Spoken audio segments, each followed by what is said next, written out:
Hello and welcome to my little allotment.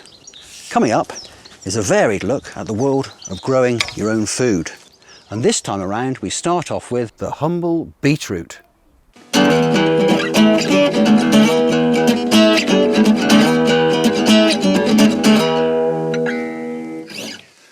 Few people know that in the early 70s, rock god Lemmy, whilst touring with Hawkwind, lived almost exclusively off a diet of pickled beetroots.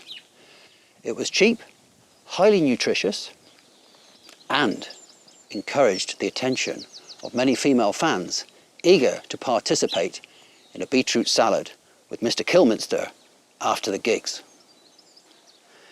So this is a baby beetroot growing in a tea bag.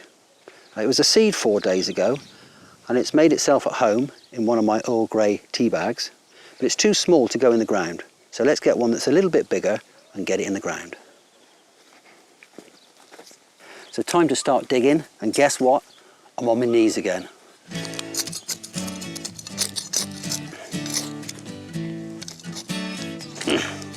This is a really nice bit of the allotment. The soil here is really soft. We used to have a fire here, and all that carbon has broken down. It's gone into the soil, and it's really kind of makes it super soft and very, very nutritious. Although don't eat it.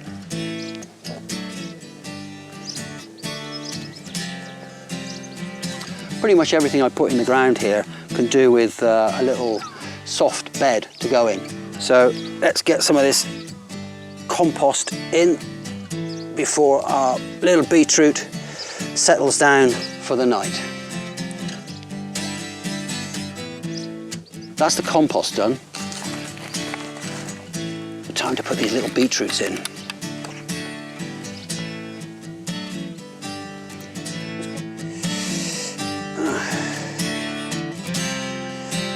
That's number 2 in the ground. If they're good enough for Lemmy, they're good enough for anybody.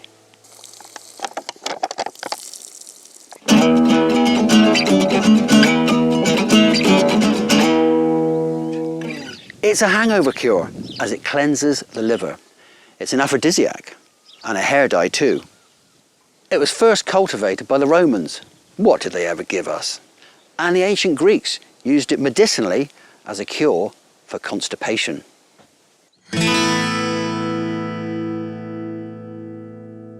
The difference between vegetables that you grow yourself and stuff you get from the shops, you'll really notice the difference. They taste really nice, and it's such a satisfying thing to do in a small space. A recycle bin, you can use a recycle bin to grow potatoes or onions or beetroots, you know.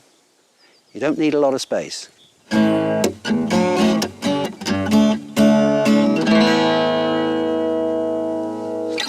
Time now to ask the rock gardener. Keith in Richmond is having a problem with his tomatoes.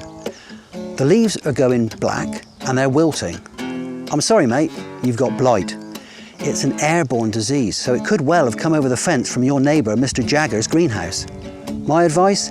Crop your tomatoes now and make some green tomato chutney with them. Delicious. I've had a text from Jeff in East Grinstead. Now he's getting kinks in his hose all day and all of the night. Now Jeff, you've bought cheap. If you buy cheap, you buy twice. Now my advice, invest in a good quality hose with a multi-spray nozzle.